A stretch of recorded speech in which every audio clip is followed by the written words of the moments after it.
zonna mutamanya ngamba yazingiramu naziteekamu obuwuka obuyitibwa bwa corruption tekyali asobola kuba amali matuufu buli omwaka akola bibye kwegamba abantu ensi efuuse ekiteyagalirwamu n'akuwa amawulire akuwa mafu akuwa amatuufu bamusiba kuganda tumanga tuli mu nsi ng'erimu ku bunkenke bwete abantu tebakyafuna mirembe mu nsi abo ate nga bisi bye twagala mu nsi y'ensonga lwaki tebatwagala tube nga tukola ki tube nga tubawa information so yakatuuka sharing information twagala kuyita mu bwangu nnyo kuba obudde tulina butono nnyo namwe obudde mulina butono nnyo kyekinjagadde mbaleeta olwayo nkole ku page eno nkole ne kweri enkadde tulabe tutambule anti bagamba kufumbira y'omutwe nawe mufumbira bigire ne mwenkanya evumbe so kyenjagadde sinatandika video mbadde nkyababuuzaako njala nga bwe ntandika muntereko omumpembe yosero tabasula mutano wakalekeza abere ku video eno njalako amyuka omuduumizi wa police Peter Lokech wa Peter Lokech mwagala kuno njala kwagalako omwami Lwabwogo muwala wa Museveni gwe bayita Natasha njalako Jovia Salim Sali njalako Museveni njalako Abel Kandiho n'abayindi muntagira n'abayindi abali mu Uganda bakola business kata bakifudde mugabo nti bannayuganda bafudde kyabusuubuzi ebitundu byabwe byomubiri okuba nti bisuubulibwa kati njala muntagingire n'abantu abasinga obungi twogere ensonga zino tuziveeko era kyekindeesa amangu gano so mwangwe tutandike video eno njala mwangwe tugende okukola ekintu kino tugende kukirala kuba tetwagala kirwako nnyo saagala tukirweko nnyo njala tugenda okukola ekintu kino tetwagala kirwako nnyo njala tandika ndowooza n'ekigulalugi ekigulalugi tandika information eno tulabe engeri gyegenda okukomekerezaamu kantandike bwe nti okusookera ddala bannayuganda mbalamusiza nnyo mujje baleke emirimu gye mutusaako engalo kansubire muli bulungi wepo naffe tuli bulungi tugezaako gye tuba tusobodde okujja babuliramu information gye tuba tulina nga bwe mukimanyirunye nti mu ggwanga erya Uganda buli ekiriyo kyonna kati kyamatankane era ng'empale z'omusajja afuga eggwanga olwaleero omukulu avudde n'agamba nti bagenda kutumya vaccines obukadde 18 ze bagenda okugemesa bannayuganda okuba nti bafuna ekirwadde kya ssenyiga omukambwe 19 ne mujjukire mu Uganda era omumpembe y'omu wiiki nga 2 mabega yavaayo n'agamba nti Uganda yafunye eddagala lya covid yafunye eddagala ekissenyiga 19 era likoleddwa mu Uganda n'abalaga n'effomu yatyo lyaddengerere mu kabokisi aka sirapu n'abagamba alirina era ligenda kugemebwa basiba bantu kati njala twebuuze ani alimba bannayuganda era njala twebuuze lwaki mu Uganda wokka eddagala erigema ekirwadde kino kya sseginywa kumuna okumukambwe ate eddagala abantu bagenda okutandika okusasulira kinjala twebuuze kinjala twebuuze lwaki ate eddagala erina okugema bannayuganda ery'obwereere ensi yonna bagemera bwereere lwaki mu ggwanga eryaffe erya Uganda ate bannayuganda balina okusasula ensimbi okuba nti ate babagema temulanga kikwasa ensonyi so njala kubanga mbabuuza mwe mula kino ekintu kitutwala luddawa okusookera ddala njala bategeeza okusinziira ku mbeera eri mu Uganda n'engeri ebintu gye bitambulamu ngenda kusaba nti musooke muteeka omusango mu kkooti mugambe mubuuze bamusooke mubuuze ku balooya nti omuntu kimukakataako okugemebwako kifuba oba omuntu wadde muputagemebwa kubanga nze seesiga gavumenti y'omumpembe ono ku bintu byezzeekola ku bannayuganda mujjukirako emabegako bwe bagema abaana baffe bannayuganda ne bafa almost akadde kalamba abate bazze bafa bakuba eddagala ekyamu twesiga tutya n'eddagala bagenda okuleeta bagenda okuba bannayuganda tegenda kubeera tuufu kyekibuzo kyensooka okuteekawawo ekyo nga kiwedde ensimbi ze bagenda okukozesa okugula eddagala bagenda dijjawa ekyo kibuzo kiri awo ekyokubiri ani gwe bagenda okugema eddagala eryo kubanga tukimanyirunye nti mu Uganda temulimu kintu kiri ku oligino byonna bisinga byonna bya fake twagala kwebuuza eddagala lino balijje luddawa era avudde ajjewo obulumi lw'abannayuganda nga talina nsonga lwaki abalumiridde essaawa zino bagenda kusooka kugemako obukadde 18 bagenda kugemako abantu abali ku myaka 60 okudda waggulu abalina ebirwadde nga sukaali pressure basobole okuba nti bafuna empiso zino abantu abasinga baddeko mu Europe ne mu Nsenda mukire bulungi nnyo nti omuntu okukola eddagala lino ddekuba omuntu bamala digezisizaako gye batwala mu magezesizo g'eddagala bateekayo abantu bakuba eddagala eryo twala kubuuza bano bakozewa okunoonyereza okulaba nti bagema abantu bano okumanya nti n'eddagala lijja bakolako batejja bakolako era lwaki bategetinga ennamba y'abantu abakulu abakoze emyaka kuba twandiyagadde okumanya lwaki bategetinze bantu bakulu ekyo kibuzo jja kibalekera buli mwatandika okwebuuza ekibuuzo ekyo nginze maaso kyali ku kigulalugi eri abantu bangi abadde beemulugunya ate mulaswango twaguwaabye naye ate balooya bataddeko ani nonaani bannaye njala tube bakkakkamu era tube bagumiikiriza ng'asula wansi nti musisi bw'abazze tolina kyosobola kukutuukako ng'omuntu asula ku kitanda waggulu ekisooka nga twawudde personality y'omuntu oba obuntu bw'omuntu buli muntu alina professional ye omuntu gwe bayita lawyer kati nganze bonda wano ate bona ompulira ku simu sinze wano no mulala nnyo no chemical ali Lumbuye mulala nnyo ne chemical ali bantu babiri banjawulo so omuntu gwe bayita lawyer abera wanjawulo nnyo ne personality y'omuntu abamugamba nti ate Lwaki Kyagulanyi ate Lwaki Aleese simanyi lawyer gundi namuteeka ku pano gundi banna njala tukkiriziganye nti tulina leading judge agenda okubeera musango ogwo yewe ekitiibwa Sseggona Lubega yagenda okubeera leading judge kibayita leading lawyer yagenda okubeera omuwoleza wa nupo omukulu Lubega Sseggona akali amaggwa ne banna abalala so bano abala bataddeko bagenda kuba bayambako buyambi mu ngeri gye bayisaamu amateeka n'okukebera ebitabo n'okukebera netteeka lisoma ki so ekintu kyonna Robert Kyagulanyi kye yakoze ne nupo mukirekere ye kennyini ne bannamateeka bajja kikwasaganya fe ogwaffe tulinde kuba nduulu na kuwagira na kuwa bujulizi simply sagala buli kimu tulooze tukimanyi nnyo kuba nze nange siri lawyer namwe abakomplete tuli ba lawyers tuleke Robert Kyagulanyi sentamu kiyakoze kyewadde balawyer be bagenda kukola omulimu gwe bamanyi amateeka fe tumanyi mateeka so tuleke amateeka gakole ekintu kyago tuleke aba lawyers bagende bakola omulimu gwabwe olw'ensonga bamanyise mateeka bamanyi penal code bamanyi act bamanyi bemanyi ne references emisango egiringaga gino fe tuwe chance abalamuzi baloya bano bebatadde ku musango no pano bagende bakola omulimu gwabwe tutulume bamala maanyi na balumba olwa personality yabo badde mu byobufuzi no tuleke Robert Kyagulanyi Ssentamu nga bwe twamukkiriza tukulembera era tumuwa omukisa abantu batadde ku pano ey'okuwondeza omusango ogwo please tubawe chance babeereko bakole omusango gwabwe nga tekuli wadde bakubye ku mukono kubanga yabeesizza okubateeka ku musango guno kinjalo bagamba kyokka personality y'omuntu gwe baga nti bamulonze eyo mugijjeemu waliwo professional personality kati tugatta professional personality bwe buntu nganzi nti nze omuntu nganzi Lumbuye naye ate mbanga nno gwenkola nga ndi professional mugo ekyo kiba kirala mba mu field ndala nnyo kati lawyer naye gubatadde ku musawo guno ngambadde mind ate mu field ndala ali bwati no please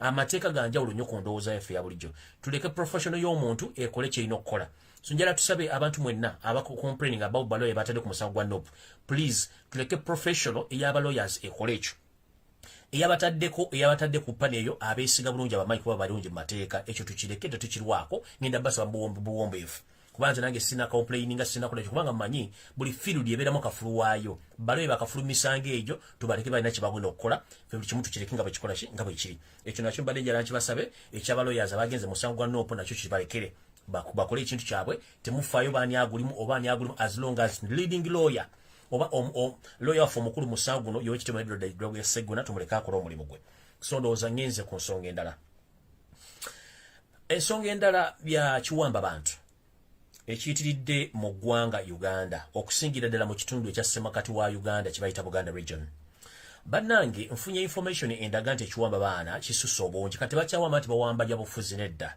okuwamba ene business badde ne business y'okutunda ebintu by'abaana mu mibiri gyabwe gye tuyita body organs oba body parts kati nfunye information endaga nti okuwamba kuno kati kuvudde mu kigendera ky'okuba nti kubadde political kati kufuuse financial oba kuli economical whereby ntegeezeddwako nti business eyo ey'okuwamba abantu kati tekyali nti eri political kati ya business etya bangambye nti omumpemberwa aboogo ono mwana wa State House omulimu Natasha ono mwana wa State House mulimu Jovia Salemu Kasalimu Sale bali mulimu guno Museveni kenyini Abel Kandiho n'abayindi abaze mu Uganda okukola business y'okugula ebibumba okugula ensigo n'ebintu ebirala biringa mbaana abo era singa kibadde kisoboka mwandibadde simayi bakisoboka kubanga gavumenti eno ebevudde ko twetaaga okukola postmortem ku bantu betunaatuzudde mu massive graves ezo kakasa nti bano abantu ne badde bagikola kanjala bagamba nti okuwamba abaana kuno kuvudde nti kukyali political kati ekintu kiri economic bakifudde kya ssente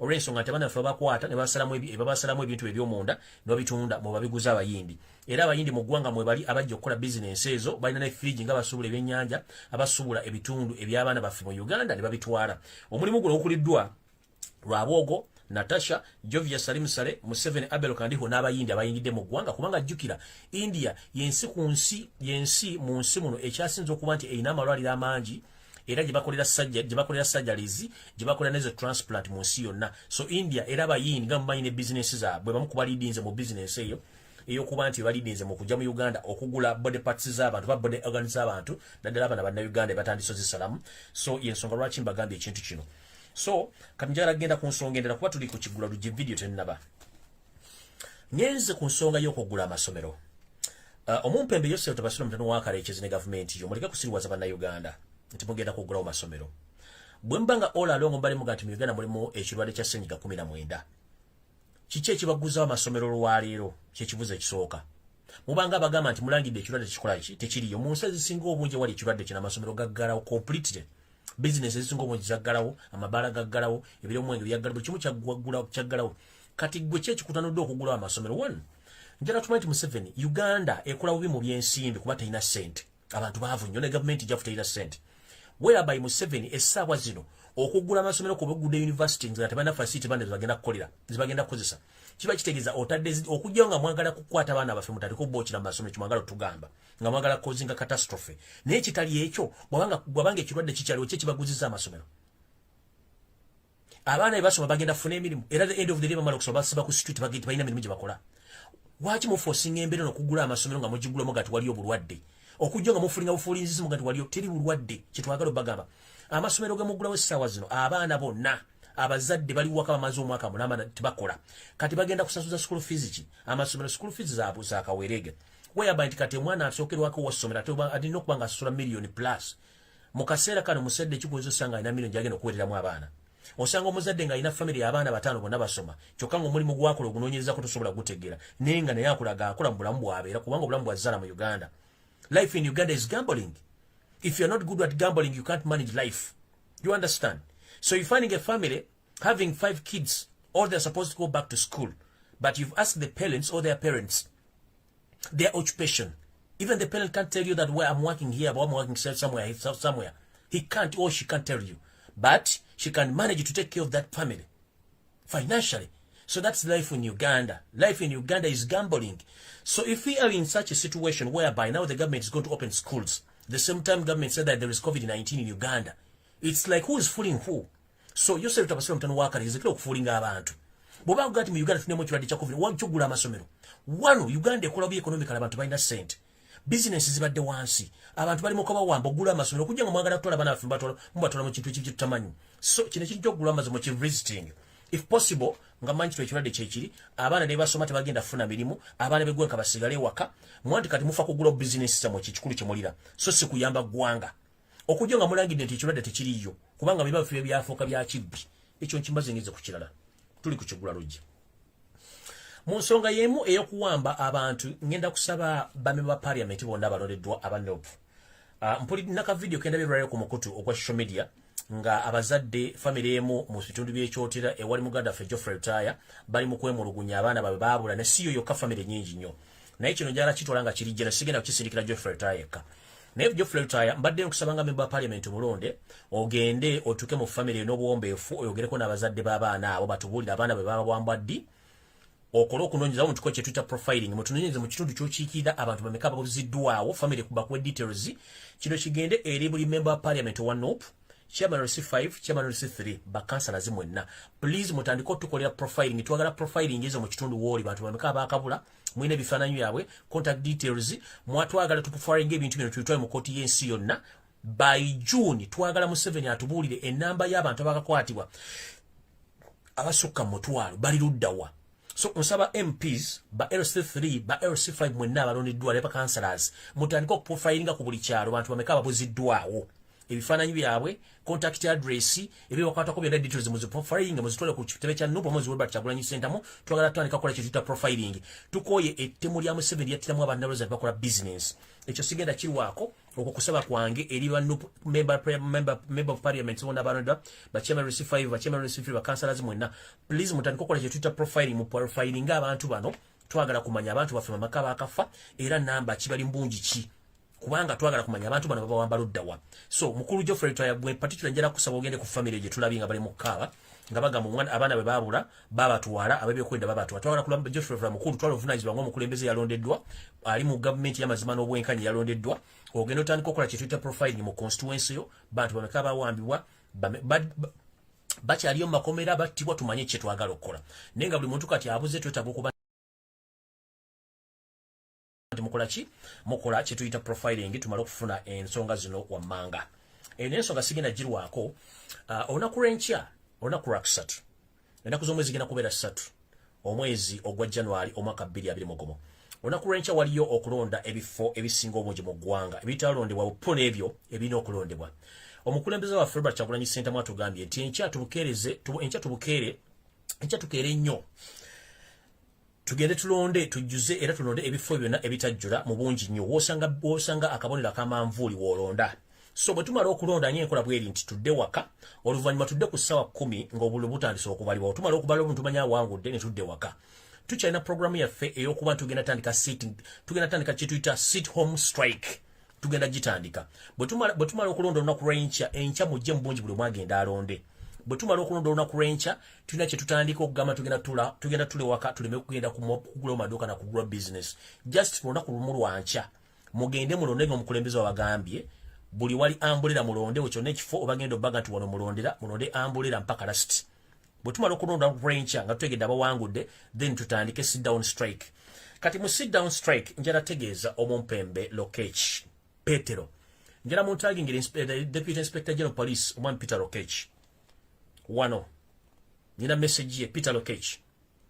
simanyi bakwali njala muntagingira Peter Lokech kuno njala message ye oba munagimutuusiza njala mutandika bweti amakulu Petero Lokech omumyuka wa police mu ggwanga lya Uganda mukama wange ovuddeyo n'okola aka live coverage n'ogamba oba oyogeddeko eri bannamawulire n'ogamba nti ofunye information era n'ogisharinga n'ebitongole by'okwerinda nti waliwo abantu ku mitimbagano n'amaloboozi agayitingana abantu abagamba abantu muti basigale waka tebagenda kukola nti batandika okwekalakaasa nti kikimanya mateeka era mufunye intel mugenda tutandika okuba nga mukwata abantu bano mukulu ndowooza omukulembeze wa February Kyagulanyi Ssentamu akoze bulungi naye nze njala kuwa obubaka bwo buno Peter Lokech wenyigidde mu mazina g'enkima g'otajja kusobola nali nakolako dda investigations okuva e Somalia Mogadishu gyewali basing nga yali akolera amagye ga Amisom naddala ga Uganda nina information nti abantu abasomali bennyini bakolako dda report era nali ngenda gifuna so ne baga musooke mugireke Peter Lokech ne message yaregendewo ebbanga liwabeere Mogadishu mu Somalia abasomali bakolako dda report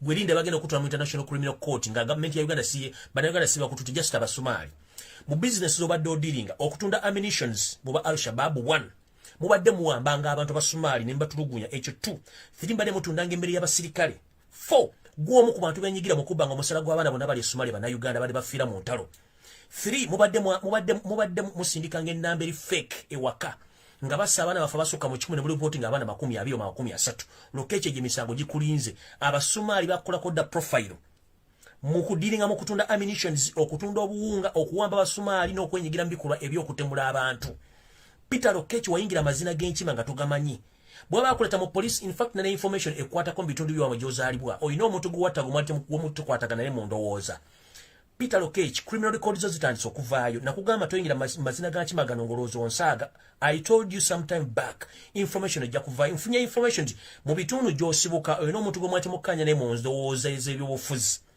oba ku mulimu nkyagenda kunoonyereza n'omukwata n'omutta gwe kennyini Peter Lokech information ejja kujjanjibwa public olwaliro ovuddeyo n'ojejemba n'okinambuka n'ogamba mbu kimenya amateeka omuntu okutula ewaka n'agenda okwekala n'atagenda kukola okujjako nga wasomera nakawa ku myala ne bwanga wasoma amateeka ogamanyi ngero professional policeman njala kugamba ekigambo kimu mu ssemateeka wa Uganda ffenna gwe tukkiririza buli muntu waddembe okukozesa right yina gy'alina so omuntu okutuula ewaka kimukakatako mu ssemateeka wa Uganda kubanga ddembe lye tolina wogenda musanga Lokech oliisa abaana 2-3 ne mukazi wo ne mutula mu kayumba kammwe ne munyampulukuka ne mufuuwa ne mukuba empiiyi kuba muli mukusereza muwa musolo bannayuganda batalina kyakulya bw'ogamba nti obalumidwa wali olumidwa ku munnayuganda ki wogedde Somalia n'okinya Basomali ne mbatta ne mbatuguze emmundu kati gwe olumidwa munnayuganda ki Peter Lokech wumuzaake empumumpu y'omuzaake ngalabiyo wadoli assistant inspector general police for us we don't want to know kubanga oli munnayuganda nga bali human being apart from holding again what do you have else kikyolina you have two balls like other men's nyoli wano okinambuka okuba empiiyi kubanga mumanyi okulya empombo z'embizi ne mudde mumanyiira abantu people have right abantu balina constitutional right omuntu wadde mbotule waka mugambo tugenda bavunana nga muvudde muganya okuva ewaka who the hell are you have two balls like other men's neoli awo nyo kinambuka okuba empiiyi kubanga muli empombo z'embizi ne kwakuna amatata simairudda wa ojoyogera mu bandu public musimanyi kimenya mateeka mufunye intero gwososa okufuga Uganda bagososa okubeera mu police tubadde bane ba Kothodomero tubadde ba Kisembo tubadde nali bakubona ba inspector general of police tewali ayogeranga abasajjamu abasiro balinga abasoba basumba tutu muda n'okusirwaza abantu buli muntu alina right omuntu asobola okusigala ewaka kubanga alina right ye Olokuba oli mu uniform ya black, otaddeko amayinja n'ekikofiiro, otaddeko mbu George Nambuka. But we've got the intel, so we share the intel with our other security organization that people are trying to demonstrate that are sitting home strike. Whom do you feed? Whom do you feed? Nobody you feed. You feed your family because you're on taxpayers' money. No down nkugambye report eri Somalia gye nafunako copy. Gwo mu ku bantu abali mu kalolo genda ku ICC kubata kimanye mubadde mudiringa mu ammunition cells mutunde mbere y'amaje abaana bonna imatwale Somalia mu regime yo babanja omusala gwa myezi 6. Where are their money? Sente zaabwe ziruddawa. Sente zaabwe ziruddawa. Oli mu government, oli mu combat ya government kuliko the public of Uganda. Mulokwa musisinkane mulojiza mu nemutandika okuba ebiwojero muli emunya bbiya muloza bana Uganda bonna banyula. Fena tetunyumira tuli mu mbeera mbi. Oli mu office yo mu omusomo osiwalira. Kufunisa abana babandi imbuto gwe mulimu gwe musobola nayo okuweereza eggwanga temukisobola kuba constitution mwagivaako. Gujjo omanyira abantu. Watch out. Bwe nakolako information gwe leader contents okolako information. Gwe yasema kubatwa kugamba. Twagamba ng'ojja kifo bakikuwa bagenda kukonda erinnya nayo towulira. Kati credibility and credentials zitandise okufa without you are not seeing. So kati ekikubulidde gwe njagadde kuwoninga ngenze maaso. Tukyali ku kigula video tennaba dakika zizo 23. Ndowooza ngenda kusaba na Uganda mwenna abawangalya mu nsi za Bulaaya please munyambeko ekigambo kimu manya abawandiisi sigenda kumenya manya gammwe mwenna nga gy'oli munna Uganda oli muwandiisi mu struggle. Tubasaba mugende ku bitimbagano gya government ko batadde essente ze bagenda okuwola mu mabanka ag'enjawulo. Muwandiikire ebitavu bya byensi ezo bagenda okuwola ssente zo mubibagambe nti ssente tebageze na bawola government ya Uganda ssente. Kubanga ssente zigenda kuyamba Museveni ng'omuntu so si kuyamba banna Uganda. Nabagamba Uganda teyina ssente tekyasoloza musolo ku musoto guli abantu bayavu tebalina ssente. Museveni okuddukanya government jaga nti agina government etali mateeka. Njagala kusaba mwenna banna Uganda mugende ku mitimbagano mulabe gye bagenda okujja ssente ezo mugende ku website z'ebibanja mubawandikire bagamba officially if you are to lend Uganda government as Uganda government please you are making a mistake. That money is going to be used by Museveni himself but not on behalf of Ugandans. So if you are lending that money to Museveni, get to know that nobody is going to pay you back. And I'm calling upon all international employers, including Mr. Robert Amsterdam and your colleagues, please, with due respect, I beg you kindly. Today, I've witnessed that Yosel Tibahaburu Tabasirwa, who called himself the president of Uganda, and the Minister of Finance and the entire cabinet, today they have approved certain loans which they are going to acquire from international foreign banks or foreign finance banks. But please, with you speak, Mr. Robert Amsterdam and others, please, with kind of respect, I beg you kindly to write all to those financial institutions, mostly those foreign banks, not there to lend even a single coin to your state Habura, the son of Kareches. Because that money is going to, it's not going to be to benefit by Ugandans. It's going to benefit Museveni himself and his families and his mafias. So we are not going to entertain that nonsense. Every time borrowing money. Where are we going to head? Please, Mr. Robert Amsterdam and your colleagues, the international lawyers of NOPE and some local lawyers, please write to all those international finance companies where Museveni, he and his finance minister, they have acquired loans. Tell those banks to stop lending Ugandan government money because that money is going to be used against Ugandans. And that money is going to be used Museveni himself and his family, not Ugandans. Please, I beg you kindly. Mwenna bategeza bana Uganda mugende muwandikire bibanki bataddeko ebintu bigendo bawula sente bagambe sente bagenda zuula Museveni ng'omuntu so singa bana Uganda. Museveni kati yavudde mu World Bank, yavudde mu IMF, yavudde mu African Tropical Bank, kati ageze mu bibanki bitategerekeka ebyo saagala bakwate nga tutegedde temukkiriza abantu bano bawula sente kubanga tebalina sente gye bagenda kuzijja ekisooka gavumenti bawula sente teriiwo mateeka.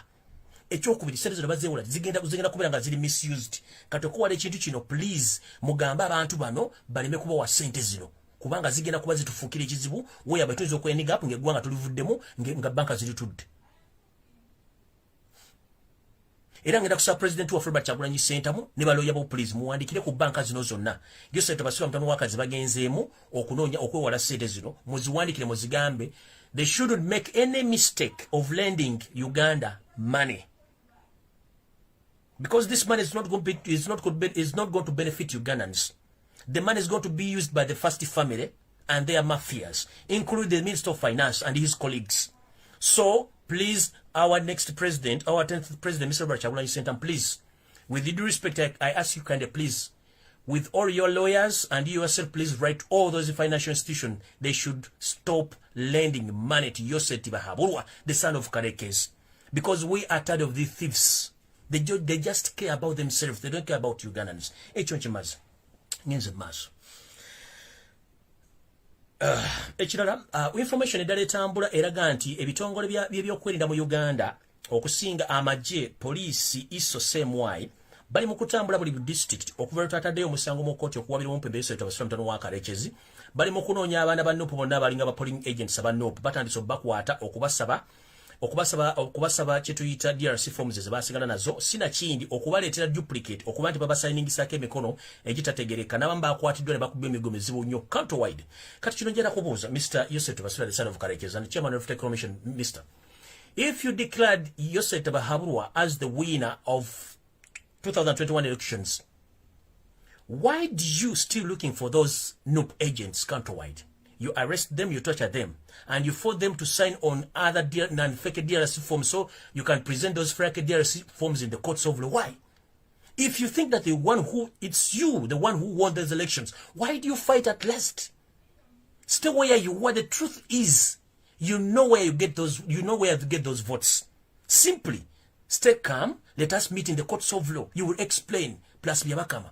But this nonsense of going around the country looking for NOP agents, torturing them, arresting them, forcing them to sign on fake DRC forms. Why?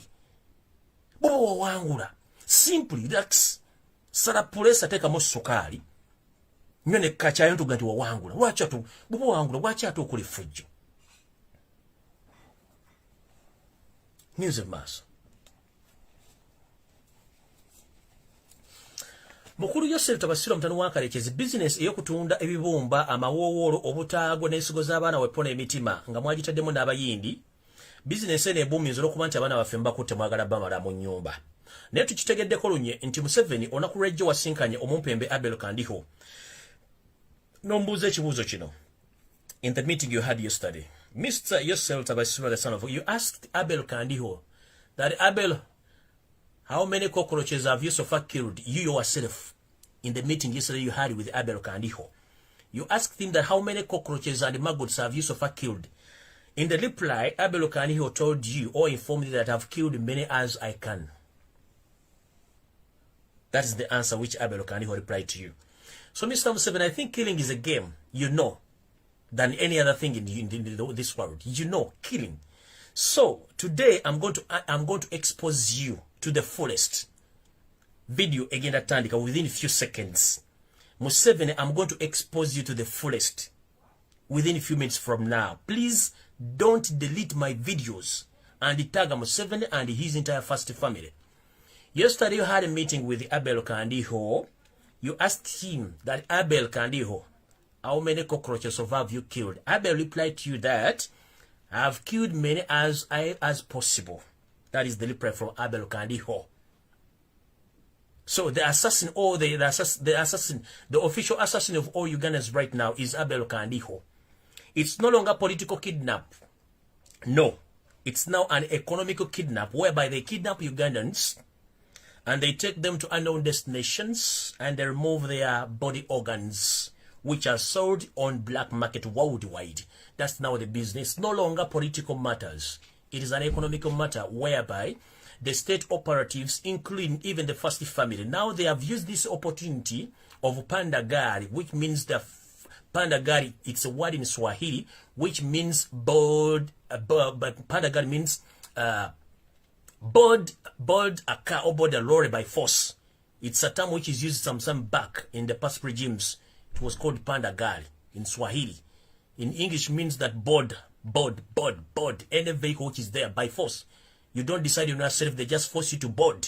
No questions, you just board by force. If you don't board, then they can force you to put you there by force. If you fail, then they kill you from there and take you. So that's the term pandagari.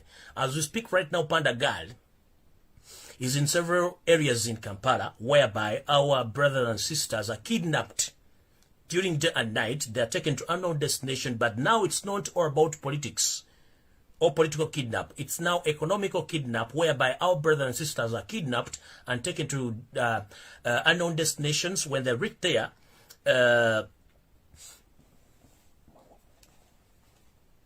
when they reach in those destinations where we don't know exactly, but in different parts of the country, and they start removing their body parts, which are sold on black market.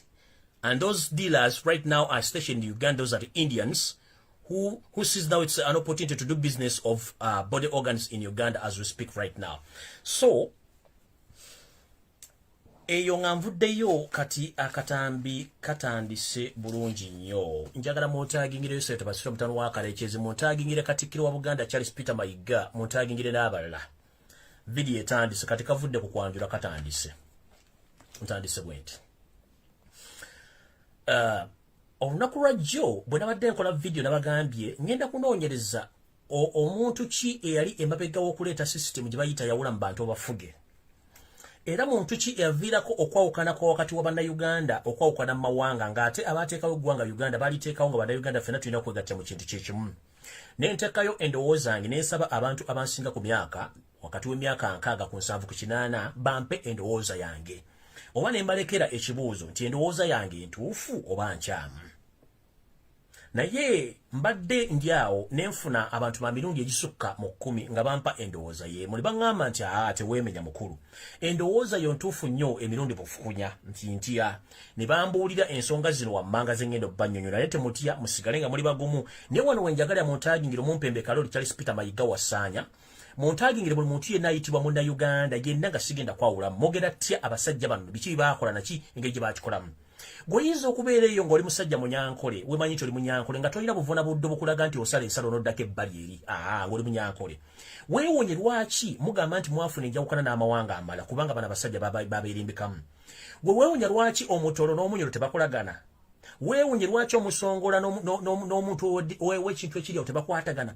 Weewunya lwaki abantu b'omu north tebakwatagana, abantu b'omu east, lwaki abantu east tebakwatagana, abantu b'omu central. Bino byonna Museveni ne banne babikola nga batandika ekintu kyetuyita divide and rule, okuba nti bafugirako abantu. Uganda mu ntandikwa eggwanga lyateekebwa okuba nti lyalina abantu abalina okukwataganiramu okutwala maaso. Ntandise bwe nti mu ntandikwa eggwanga Uganda bwe lyafuna obwetwaze, era nga omukulembeze yasooka eggwanga lino yali omulangira oba yali Ssaabasajja Kabaka oba yali Kabaka Muteesa owookubiri, yasooka okubeera president wa Uganda. Era nga eyali Ssaabaminisita we yali Omumpembe Milton Obote, kati omugenzi, nga ne Ssekabaka Muteesa naye mugenzi ssaawa zino, era tebasobola kudda tuwa bujulizi. Kino nno kitegeeza nti abantu amanyi ebyafaayo basinga obungi bagenda batuggwako, naye abakyaliwo bakyamanya ebintu bino mu bulambo okufu bwabyo. Ensonga lwaki oba kansooka ensimba wakati wano awo nga sinagenda mbadde nakyenderabidde. Okay, munsonyiwe, ngenda kujjayo eyo. Kantandike na kano, munansonyiwa, ngenda gendayo eyo. Abadde beebuuza lwaki omwami Kabushenga owa New Vision yalekulidde ensonga yiino, mbadde temugimanyi ensonga yiino. Era tebabulira mu Kabushenga yalekulidde busibe baamu. No, Kabushenga kiri bwe kiti. Robert Kabushenga omusajja munnayuganda aludde mu media era agikoledde ebbanga ddene. Bwe tutuuka mu kaluko okulonda nga kumaze okuggwa, gavumenti y'Omumpembe Yesu Tabasirwa mutano wa Kalekyezi, nga tetunnaba kulonda, bagamba Kabushenga nti tugenda kukozesa New Vision as a company, nga kuliko Bukedde, New Vision, Papinet Vision, kwe tugenda okuyisa ebinaava mu kulonda ffe betugenda okuwa nga gwe wa Kabushenga okubirangira ku Bukedde, ku Vision na buli kimu ku company zonna eza New Vision. Kabushenga yagamba Yosef Tabasirwa mutano wa Kalekyezi nti nze ekintu sikikola. Sisobola kukolesa kampuni eno kulangirako fake results, kubanga kampuni ngenda kubanja esudde ate nga n'abakozi batadde mu ntata kampuni egwire ddala. Ng'omuntu bwali professional, Kabushenga yagamba Museveni nti kisobola kikola kozesa Bukedde TV, New Vision ne TV endala zonna countrywide okulangirira fake results mu kalulu kano akajja. Bagamba Kabushenga nti omulimu gulekulire. Kabushenga n'abagamba sigenda kulekulira mulimu guno, wabula mumpe yakadde designing enganza omuntu ngende ngensitekoze eki ngensitetegedde. Kabushenga yamuwa akadde okulizayininga, era okulizayininga kwa Kabushenga tekwadde nti yagenza ayagala, wabula yagaana okulangirira fake results ze bawa NBS. Oluvanyuma Museveni bwamanya nti Kabushenga aganye ne New Vision okola ebintu ebyo. Museveni yakwata NBS TV nawa NBS TV radio station zine bu TV obula kutandika okulangiriza ziri feka Kabushenga aganye okulangirira. Yensonga lwaki Kabushenga bamugobye ne bamugoba oluvanyuma lw'okuganda okukola business ey'ekisiru. Olwensonga Kabushenga yabagamba nti bwe kibange ekitongole kino kyenkulira kimaze ebbanga kikulaakulana sijja kusobola kulangira ko results ziri fake kufuna buzibu nga company yegwe nga ndaba jamba denzulukanya. Yensonga lwaki Kabushenga lwe muforcing okuresigninga era Kabushenga nabiwumula nabinyika mu nsuwa. So Kabushenga tiyawo mudembo emyaka jimu akawero oba kikinedda yagana okulangirira fake results ku TV yabokedde New Vision olupinyi West Smith Cosmetic Company. Kabushenga yagana nonsense nagana nalyoka resigninga by all means. Kabushenga nagana kati ngeze maso nzizeyo wali lwaki Museveni lwaki ebintu ani yali mabega okulumba olubiri lw'Emmengo era bani abalulimu kiki ekyaleta okulumba olubiri luno. Ekisooka kambadize katono omumpembe Yoseri Bahabulwa lutabayisula mutanu wa Kalekezi aludde mu government za Uganda eziyiseke babeganga akolamu emirimu egy'enjawulo. Naye Museveni ono musajja yajja ine ekintu kyabalanga era akibala menja arabagamba okuva mu mwaka gwenda okwogerera Museveni azzasa abantu mpaka okutuuka olwaleero yattanga abantu lulinga ali mu gavumenti ziri kati bw'olwaleero bwabanga yali mu control ng'ayina gavumenti ayina ekkooti ayina amagye ayina amakomera ayina buli kimu olwoza abantu bameka bayakatta nsimbudde mu myaka gye tukubye mabega emiyitirivu ennyo. Emyaka egyo tegibadde myangu eri bannayuganda bonna nga tetwawudde mu ggwanga ki. Omumpembe Yoseri Tabasira mutanu wa Kalekezi yamanya bwe yali mu gavumenti y'omumpembe Obote yamanya nti kizibu nnyo okufuga Uganda nga tomaze kwawula mawanga ga Uganda gasinga obungi. Bwe yakimanya n'agamba nti eggwanga erisinga obuzibu mu Uganda ng'onoofuga Uganda baliyita Baganda. Olina okwawula Abaganda ku bitundu ebirala bya Uganda n'obakubaganya gwe n'ofuga. Sina kindi okugezaako nnyo okutta Abaganda obakendeze mu nnamba wepo n'okubeerimbikamu osobola okukola by'oyagala. Museveni ono bw'amanya nti kino kigenda mukolera ate nga n'Obote yali yakisomako dda mu kosi yali asomye ng'omugenzi Mwalimu Julius Nyerere akimusomesezza mu kosi ze yasoma mu bbanga emabegako. Omumpembe ono Obote yakirina mu bwongo naye Yoseri Tabasira mutanu wa Kalekezi ng'akoleramu n'omwami gwe bayitanga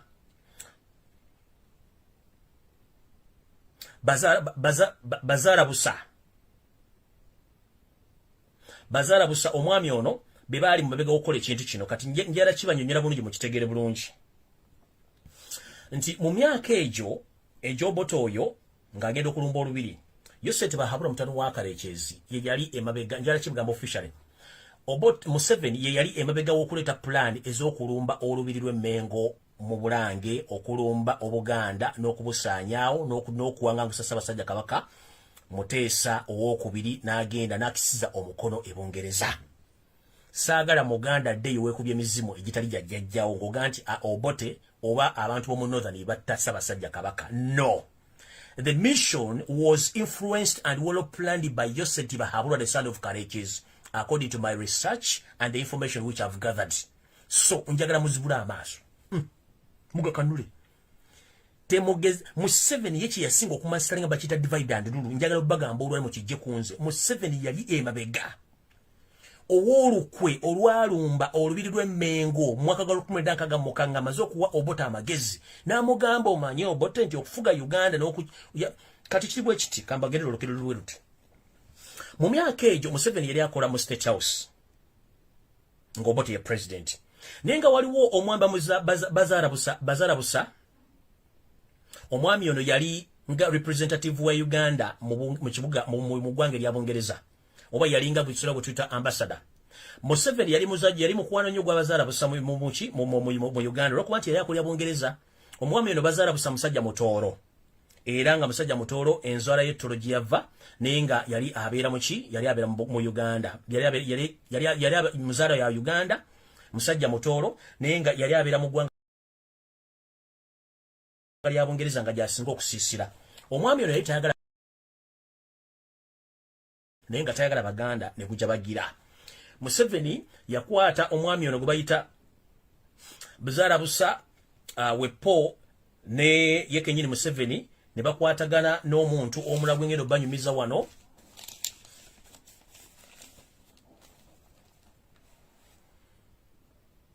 ne bakwatagana mu kikolwa kino ekyokutandika okuteeka ensasagge oba okuteeka omugenzi Milton Obote omupikamu omukka omuteekamu omunnyo omuteekamu kamyu okumutinkula obwongo omuwa plan ey'okulumba olubiri lutya omwami ono Bazaala Busa bw'ava e Bungereza atuuka agamba mukama we ajja okulaba mukama we Obote bw'atuuka mu ofisi y'Obote yasangamu ekifaananyi kya Sir Edward Muteesa mu ofisi ye bw'akisangamu n'agamba Prime Minister Obote lwaki okkiriza ekifaananyi kya kabaka wa Buganda Muteesa okubeera wano oli munene nnyo kabaka ontateekeddwa kukulidinga nti ye president wogwe olina okubeera president omukulu ono Bazaala Busa yakwata ekifaananyi kya Sir Edward Muteesa n'akiwangula waggulu kisenge n'akirinnyalinnya n'akimenyaamenya okulaga Obote nti gwe olina okubeera president so si Muteesa Museveni aba ali awo Bazaala Busa ne Museveni batandika omufumba omuwa ebigambo oba omuteekamu ebigambo mupikirira okulaba nti afuna obusungu okulaba nti alumba olubiri mu kino ekintu mu kusooka kino tekyali mbirowoozo byaki tekyali mbirowoozo by'Obote kulumba lubiri kino ekirooto kyali twayise tutapusira ntono wakalekezi omwami Bazaala Busa waliwo n'omwami gwe bayita Batalingaya abasinga obungi abantu abakulu mu myaka mmanyi omwe gwe bayita Batalingaya bano baawa omwami Obote mission ey'okulumba olubiri naye ate waliwo omwami eyali akulira amajaago ebiseera ebyo eyali ame komanda bamuyitanga Oproti Oproti bwe bamuwa ekirowoozo kino ye nga ye Oproti yagamba sisobola kulumba bwakabaka bwa Buganda sisobola kulumba lubiri lw'Emmengo Oproti ye n'akivamu n'agamba sisobola kulumba bwakabaka bwa Buganda wadde okulumba kabaka Muteesa Oproti n'akivaamu ye n'akivaamu kati Museveni bw'amala okumanya nti Obote abadde adumira amajaamu gyemedde kiki Museveni kyeyakola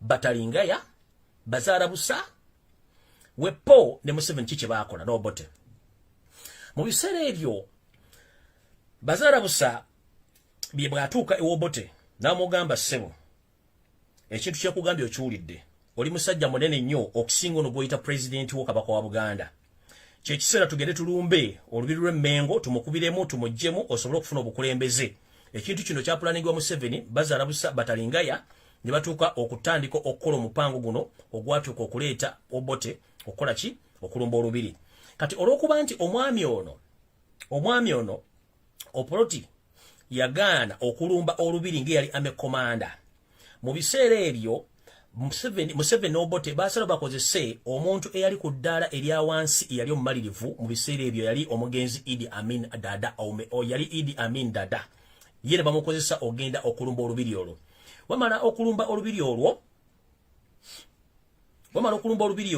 balulumba bulungi nnyo bwe balulumba ebyava byonna abasinga obungi bimanyi bulungi nnyo ekyaviirako Ssekabaka Muteesa okuwaŋŋanguka n'addukira mu ggwanga erya Bungereza gye yabeera akabanga mpawe kaaga okutuusa lwe yakisa omukono n'afa oluvannyuma ate enjolo eneddizibwa mu Buganda n'eziikibwa mukitegedde bulungi n'eziikibwa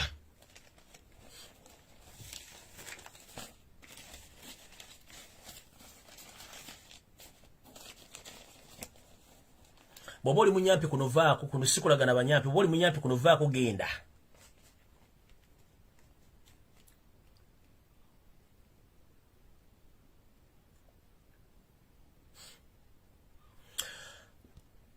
mu budde bwe bumu oluvannyuma omugenzi Shaban Oproti bw'agaana okuduumira amagye agalumba olubiri kubanga yali CDF w'amagye ago ng'eyali komanda n'agaana okulumba olubiri olw'okuba nti yali ayagala nnyo kabaka wa Buganda era ng'ayagala nnyo Abaganda Museveni Bazaala Busa Batalingaya Obote baatula mu meeting ne bagamba nti ono mwami Shaban Oproti bamuteeke ku house arrest era nga Museveni bwe yasaba ne banne bakwata omugenzi Shaban Oproti ne bamuteeka ku house arrest ne bamuteekayo kwe kuduumira Idi Amin Dada n'agenda n'alumba olubiri lw'Emmengo ebyavamu abiraba mpaka nakati bye tulimu ebizibu bino naye before okukola ebintu ebyo Abaganda bangi bajja banga battibwa mu mission ezitategerekekanga naye ngera Museveni yaziri emabega kubanga yalina ekigendererwa kye kye yali akola era mu meeting eno abalagira okukwatibwa kw'omusajja n'ateekwa house arrest kwaliko Obote yennyini, Museveni, Bazaara Busa, Wepo ne Batalinga yasimanyi oba akyaliyo. Bonna bakkiriza okukozesa omugenzi Idi Amin Dada okulumba olubiri era n'alulumba mpaka lwe yalusula ku ttaka okulumba Mengo. Naye ng'oli omwami ali mu ki? Ali mu house arrest, yalina okukola ekintu ekyo olw'okuba teyagaana.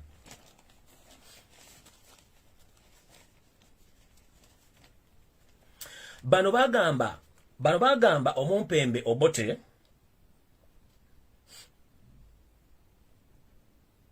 nti oluvannyuma nti omugenzi Shaban Oporoti aganye ebiragiro by'okulumba olubiri lw'Emmengo, tubadde tukusaba omugobe oba omudismissing okuva mu magye ng'omugye ne mu house arrest wabula omukole ki? Omugye mu magye. Mu kumujja mu magye kino Museveni yalina ekigendererwa kye n'omusajja omugenzi bagundi Batalinga yabalina ekigendererwa kyabwe. Wano maaso waliwo omuntu gwe bateekamu gwengendo banyumiza mumanyi nti omusajja ono balina oluko okuva dda. Omugenzi ono Obote bamala omugoba ekiragiro eky'okudinawusinga omugenzi Shaban Oporoti okumujja ku bw'amagye omakomanda. Kino Museveni yayina ekigendererwa kye nga balina omuntu wabwe ali mu magye gwe bali baagala okukola ki? Gwe bali baagala okufuula amekomanda. Era mu biseera ebyo we twogerera waaliwo mu Uganda mu regime y'Obote waaliwo ba brigadiers mu army baali babiri, naye erinnya lino nafunyeeko limu, okwali brigadier Perino Okoya yali ku Dalia brigadier, then kwaliko ba lieutenant Kano oba lieutenant Kano baali babiri mbiseera ebyo. Kwaliko omugenzi Olito Jok, kwaliko n'omugenzi oba akyaliyo simanyi kubanga olwamanya gatakyawuliraka mu system. Kwaliko omugenzi Ndahenda, oyo ne yaliko. Kati Ndahenda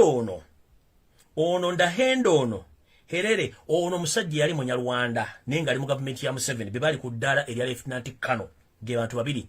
Jjukira omugenzi Olito Joko naye yattibwa mu lutalo lwe lumu era bamutira Luweero eyo, ennyonyi yakubwa n'egwa.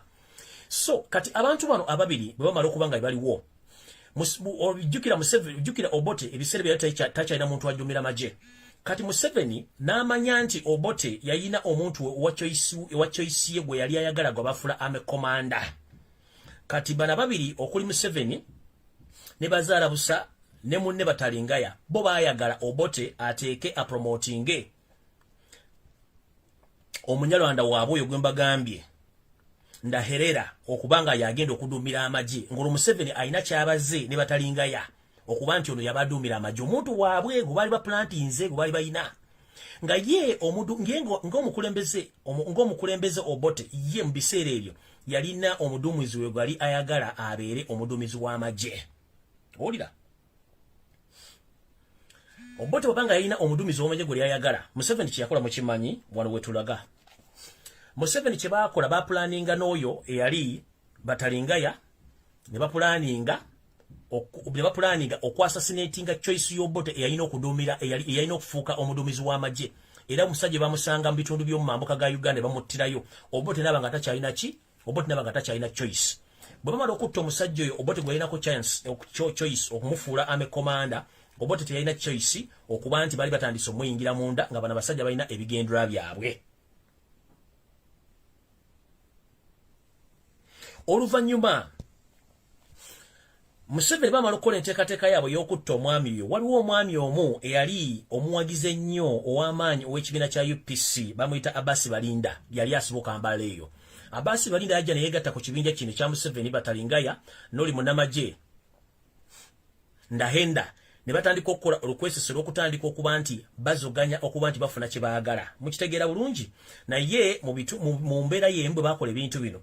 Kyatwalira Museveni obudde n'okukola olukwe n'okwali kutuukira, kubanga abambala ne basooka ne batta choice y'Obote gye yali alina y'okufuuka amekomanda. Obote n'aba nga takyalina choice okuggyako okuddira omumpembe Idi Amin Dada omuwa obuduumizi bw'amagye.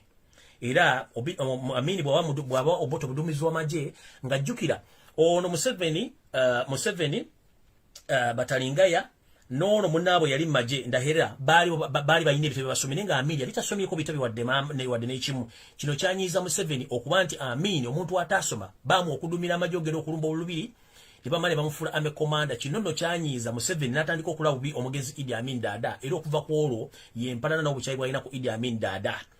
Ekyo tekyali ekyo. Museveni ne batandika okuzoganya gavumenti y'Obote nga tebagiri munda bagikoleramu.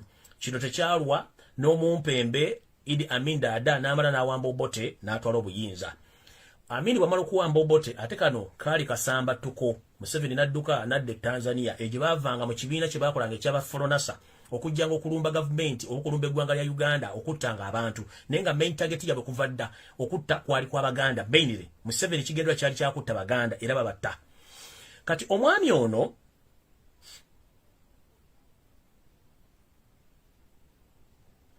kati bwebamala okukola ebikolo ebyo byonna omwami ono gwe mbagambe yatandika olukwe luno ne Museveni gwe bayita Bazaala Busa. Omwami bwamala okukola enteekateeka zino Bazaala Busa akwata emmotoka ye ey'ekika kya Volkswagen agivuga akimbadde Entebbe oba yali agenda kulinnya nnyonyi awo nange simanyi. Omwami ono we yasanga entuuko ye era bajjajja baamuyitira agenda abeegatteko nga nenda bugisimufungiza olw'ensonga nti omwami ono yafuna accident nga n'emmotoka ya Volkswagen era teyasukkawo n'afa. Kinono kyatiisa abantu bangi nnyo n'abali majje mu biseera bwe bagamba nti emizimu gya Buganda gyayimuse. Omusajja yajja ekifaananyi kya Mutesa ku kisenge n'akirinya n'akimenyaamenyamu. Entuuko ze zaatuukiridde era emmotoka gy'abalimu ekika kya Volkswagen teyamususizza ku luguudo lw'Entebbe n'afa n'avaawo. Olwo ennamba etandika okukenderayo abantu abaali against Obuganda olw'ensonga nti omu ku bo yali afudde. Omwami oyo yafaananya abantu bangi baakinonoza emizimu gya Buganda gyanyigidde omusajja oyo kubanga yaninya ekifaananyi kya Sir Edward Mutesa mu ofisi y'Obote n'akijjamu n'omugago tusookera kubeera president n'akubeera Obote era n'akikolera ddala bulungi nnyo. Mu bantu bano bonna abagenda beeyongera okufuuka ekizibu mu Uganda mu biseera ebyo omwami gwe mbagambye gwe bayita Abbas Balinda eyeegatta ku bano okubanga batandika okuzoganya. Bano nno mu kuzoganya baazoganya ekibiina kya UPC ne gavumenti okutuusa lwe bagisuula. Jjukira mbagambye Obote yalina choice ye ow'amagye eyali ow'amaanyi eyali gwe yali agenda okukola okulonda baali bamuyita Okoya. Naye Museveni mu ennaku z'omwezi 27 omwezi ogwa January omwaka 2007 Museveni baakola enteekateeka ne bagenda ono Okoya yali musajja nga Obote amwesiga nnyo era ng'amukozesa mu bintu bingi nnyo era gwe yali agala fula ame komanda. Kati Museveni bw'akitegeera nti choice yabe tegenda kukwatayo Museveni yakwatagana n'abantu abali mu gavumenti y'Obote ne bategeera nti omwami ne bamuwadde leave Okoya omugenzi Okoya ng'agenze wabo mu north kuwummulamu. Museveni n'asindika abatamanya ŋŋamba ne bagenda mu kibuga waggulu mu north ne babakirira omugenzi Okoya okutuusa ani eyali mu lukwe luno ate olw'okutta Okoya. Museveni kennyini ne banne omwami Okoya ne bamutangira ku z'omwezi 27 mwezi ogw'Jjanirali 1997 mission eno ey'okutta Okoya yali wongera ku z'omwezi 27 omwezi ogw'Olubereberye omwaka 2007 bwe yaliwo. Okoya ngattibwa Obote ng'afuuka puzzle nga takyalina muntu yenna agenda mukolera bintu bino. Museveni atandika okukola obuvuyo bwe n'omugenzi batalingayo bwakyaliyo. Museveni Obote n'abeera confused neba nga kimu kimutabuseeko. Kumbe Museveni abala olukwe olunaamuleeta mu Ntebbe naye ng'amaze okutta Baganda abatalinaako musango. Museveni batalingaya ne bapulaninga ekintu kyabwe okuleeta Ndadaire naye Ndadaire kyamulema.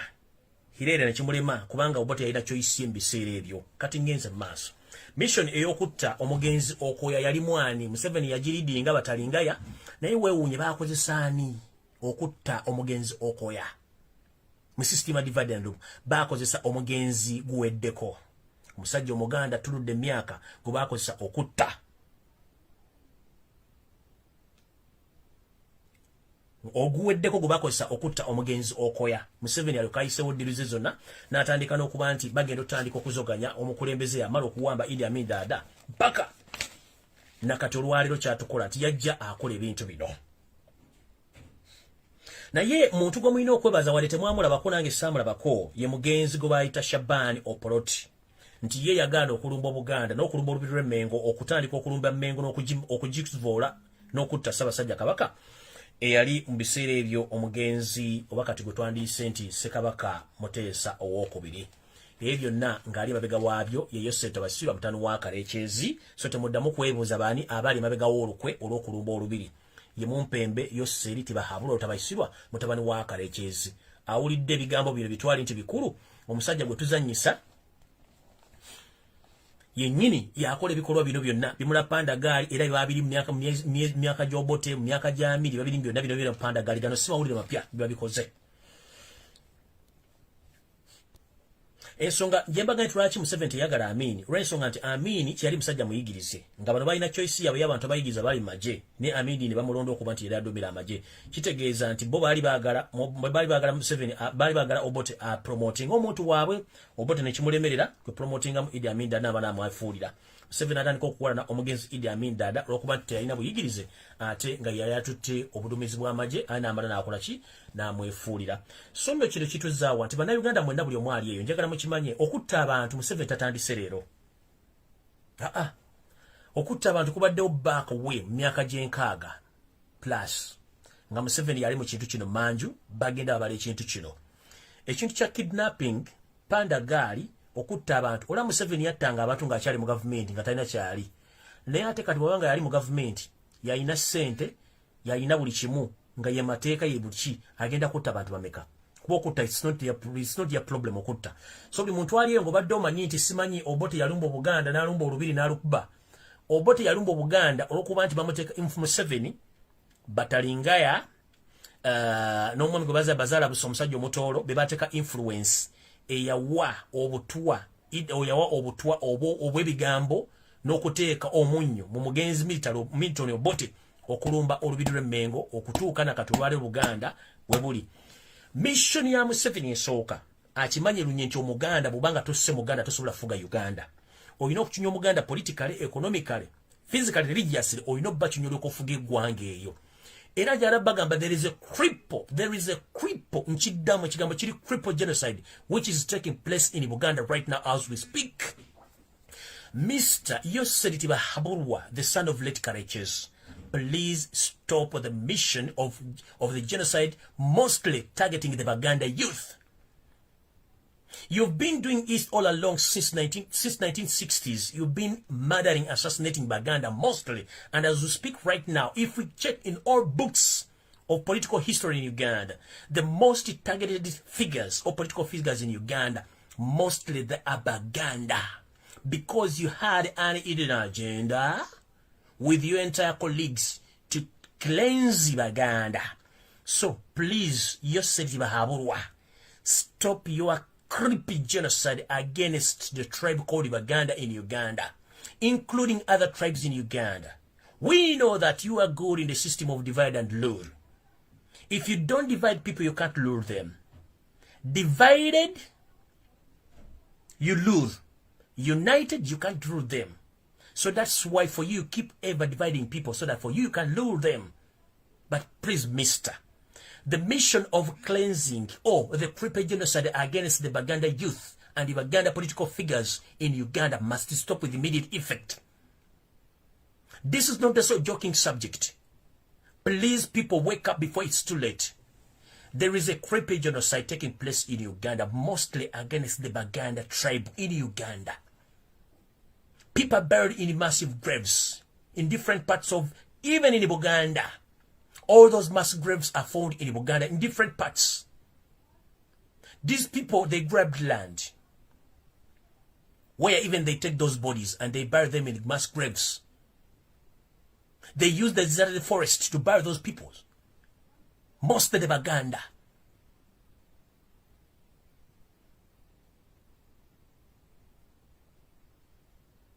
Kidnapping is taking place mostly in the Uganda region. And the mass graves are found in the Uganda region. Apart from those who were during the Kony War, the guerrilla war. And I'm telling the international community that as we speak right now in Uganda, we didn't have any kind of rebel group called Joseph Kony. Kony wasn't there. Museveni himself is Kony. If you want to get the evidence, soon the evidence is going to come out. Museveni planned the genocide in northern Uganda.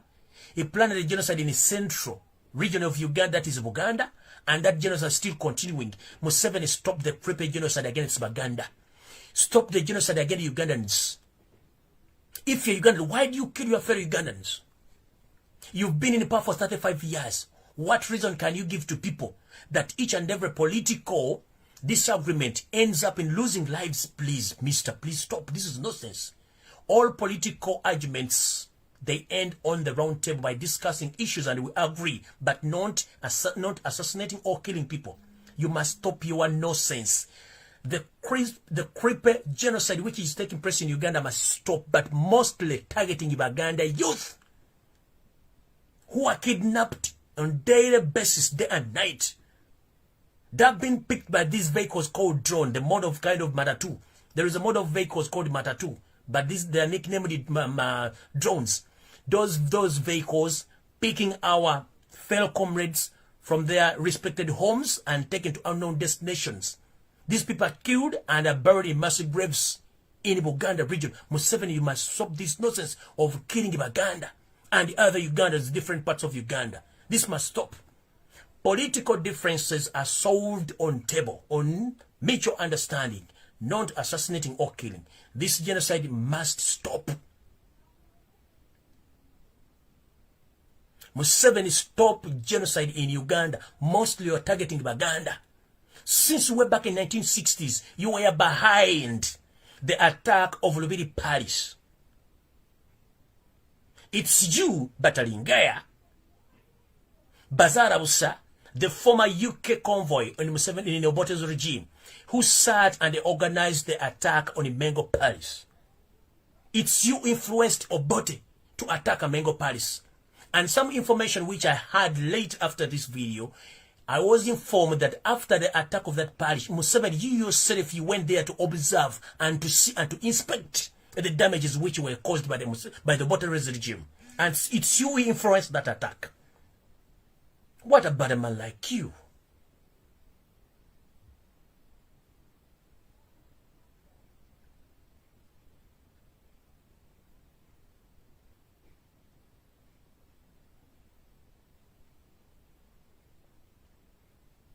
Right now, you said that the one who won the elections, why did you send troops to different parts of Uganda, torturing Ugandans, asking them DRC forms for Robert Kyagulanyi Center? If you think that you won the election, why do you still sending troops to arrest, torture, and torture the polling agents of Robert Kyagulanyi Center? Why? If you won, why don't you sit and relax? Wait for the judgment. But you are keeping on sending police, RDCs, moving around the country, arresting our people, and they are killed.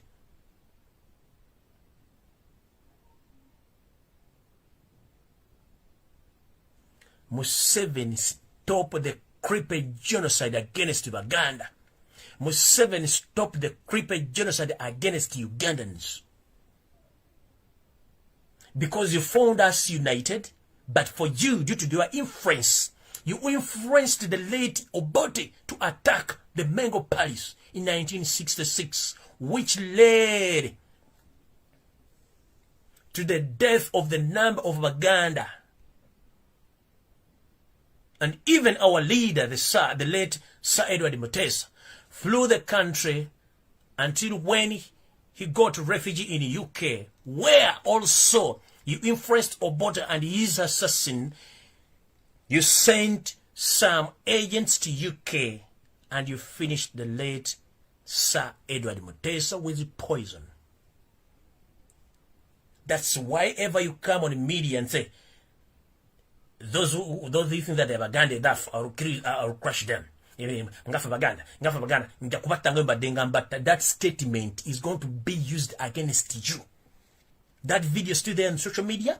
Each and every person in worldwide has that video where you said that you are going to kill Uganda as you used to do way back. That's why Uganda mbalete video kano mumanye olugero kye tuyita Genesis mu luzungu. Museveni ajja obusungu ku Baganda. Museveni lwaki agamba nti Abaganda nja kubatta, nja kubakurashinga, because amanyi kinabadde akikola way back in 1960s up to now. Mungafe Baganda nja kubatta nga mbadde nkola. Kati abadde tebamanyi Genesis w'olugero luno, Obote yalumba olubiri lw'Emmengo nenga influence ne yambali ekintu kya divide and rule. Abaganda bawukane n'Abalango, bawukane n'Abateeso, bawukane n'Abakibo n'Abanubbi, bawukane enseta banguke babenga Museveni yali mu kintu kino era nga bwakikoze nakati akyakikola.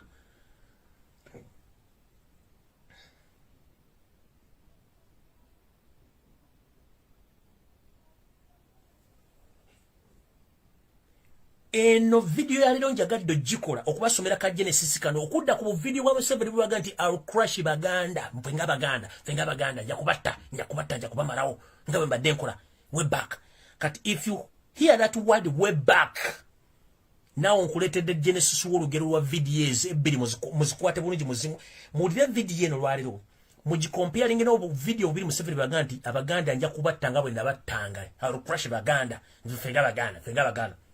This is the genesis of that video. Kati omuntu omulala asobola okuba information ng'eno muba munoonya wangatto mugende kuwenga tonze bwadde information mugende kiwedde. Bulijjo mwadde mwebuuza lwaki omusajja yakolabo video yabo history ali luddawa mubakubye ku mmeeza.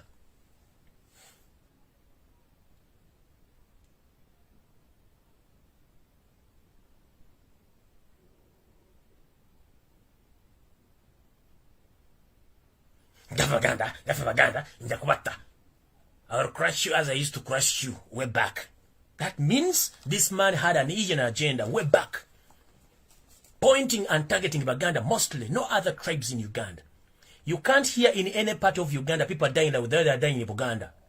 Because he knows that Uganda is a center of all the center of collections for all Ugandans, where they come from different parts of Uganda. So he targets mostly the Baganda way back in 1960s.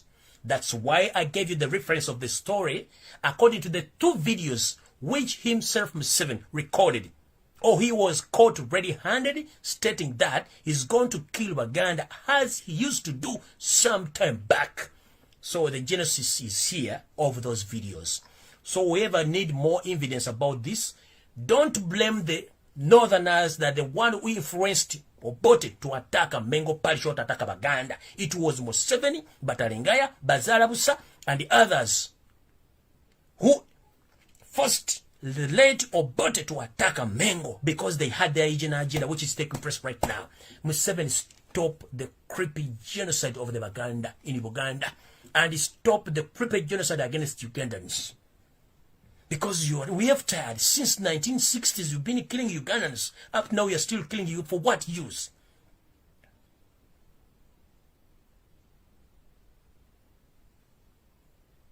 Baganda lives matters. Hashtag. Baganda lives matters in Uganda.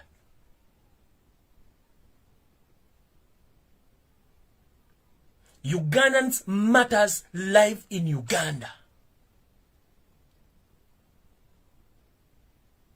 Nze sikola kirunga simaze kikolako research.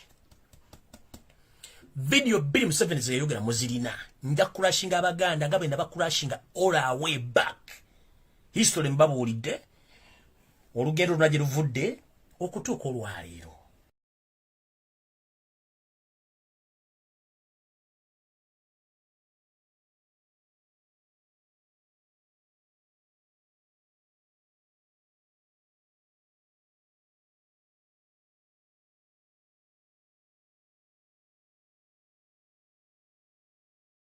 He was influenced by Museveni and the other colleagues of Museveni who had a mission against Baganda and which is taking place right now. Take it from me, spread the information and get to stop attacking the other Ugandans. It is the Museveni's mission from way back to attack Baganda and to disorganize Uganda. That is his mission and he's still promoting that info. And the man who was behind all this after let Idi Amin Dada become the president of Uganda, after the coup which overthrown the late Obote, Museveni ran out from Uganda up to Tanzania. He went with his colleague General Pecos Kutesa. Right now he's a general in the State House. General Pecos Kutesa is a very quiet general, but deadly and dangerous. General Pecos Kutesa, during his activities in the Foreign Army, is among the most dangerous creatures on planet Earth. And please, the so-called Prime Minister of Uganda, Charles Peter Mayiga, you are accountable for the silence when Baganda are killed in Uganda. Nchidam. This is to inform you, Charles Peter Mayiga, the so-called Katikiro of Uganda, or who called himself the Prime Minister of Uganda. You are accountable for your silence when the lives of Baganda youth, both girls and boys, are killed, massacred, and buried in mass graves, and you are quiet.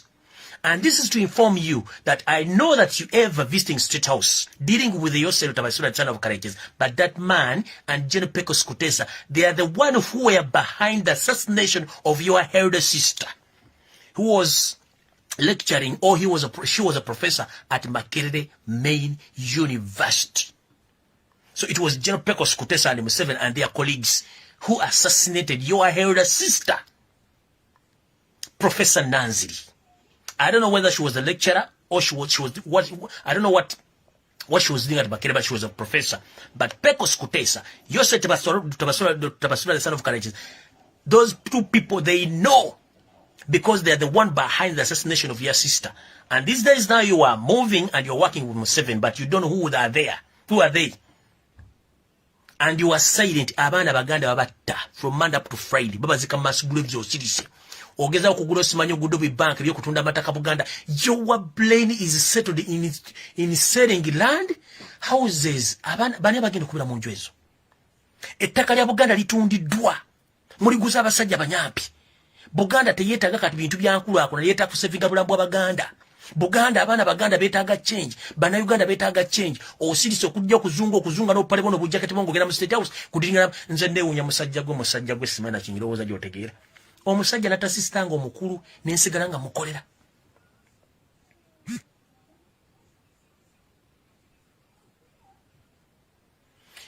Ovunanyizibwa kyenkanyi mu kusirika nga bana Uganda battibwa. Mayiga ovunanyizibwa kyenkanyi ng'abaana Abaganda abalenzi n'abawala n'abasajja n'abakazi bali mu mass graves batta ng'osirise. Drone ziringa drone zitwala abaana olutwalinga obupigi tubwatwalanga abaana nezi Volkswagen kati batwalira mu drones nga nawe okimanyiko osirise tovangayo kwogera kujja okuleeta busubu program simetulese pankaza banka y'Abachina gye waleese genda okuwola ssente Abaganda, banka ya Salimu Sale. Who doesn't know that?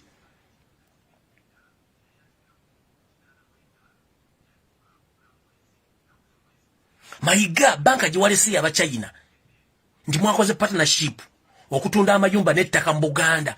Ani atamanyi nti oyo mu China CEO wa bank eyo mukozi wa Salimu Sale? Whom are you fooling? I'm coming on Sunday. We shall discuss the matters one-on-one. I'm coming on Sunday. We shall discuss matters one-on-one.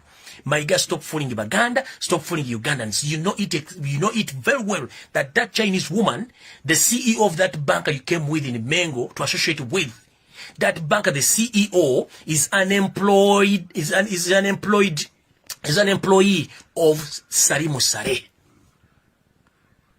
So that means you are giving out all Buganda titles and all Buganda to Salimu Sale officially.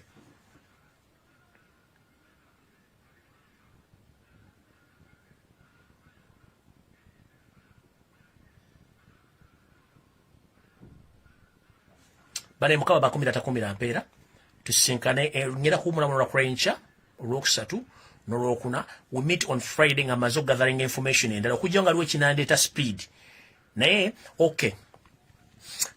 Njagala mwetegereze nnyo. Okay, njagala mutegeeze Robert Kyagulanyi Ssentamu, please Mr. Robert Kyagulanyi Ssentamu, bale ngenda kusaba n'obuwombeefu olwaleero otuzi enkya oyita akakiikoko k'abaloya akali ku pano muwandikire Chief Justice Mr. Winyidolo mumutegeeze nti ku pano ey'abalamuzi balonze kuliko omukyala gwe bayita Lilian Tibatemwa. Lilian Tibatemwa, she's not qualified to be there. Yeah, according to the information which I've gathered. Kubanga mo posting ze kemisana. So His Excellency Robert Kyagulanyi Ssentamu, the fully elected President of Republic of Uganda. With the due respect, I'm just asking you kindly please sit with all your lawyers who are going to represent you in the new case against Electoral Commission, Yosef Bahaburwa, the son of Karechezi, and Electoral Commission boss. Please write to the Chief Justice informing him that Justice Lilian Tibatemwa, she's not supposed to be on that panel. She's unfit, she's corrupt, she's a state agent working on behalf of Janet Kembabas. I'm going to come with the Genesis by either on Friday or on Thursday. The Genesis. But Mrs. Lillian Tibatemo, if you know the Genesis of the history between you and Janet Kembabas, way back at Makerere University, and whatever you did with her, please, with immediate effect, before I expose you, I give you 2 days. Either you leave the panel or I expose you.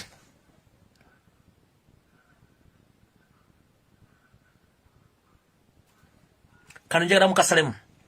Mungambire omukulembeze waffe owa 10 addako Robert Kyagulanyi Ssentamu.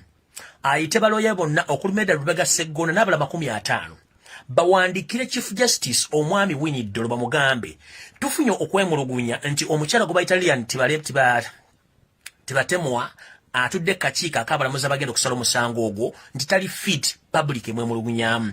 Omukyala oyo history we si mulungi nnyo. Omukyala oyo yakolerako Makerere University yakola ne Janet Museveni ngenda bireeta ne before nga sinna bireeta omukyala oyo mbadde musaba nga tayagala mu exposing kubanze nkuwa time mukyala lija nti batemwa please nkusaba ove ku panel ng'obudde bukyali otherwise ngenda ku exposing ne mukama wo Janet mu exposing nkuwadde 2 days.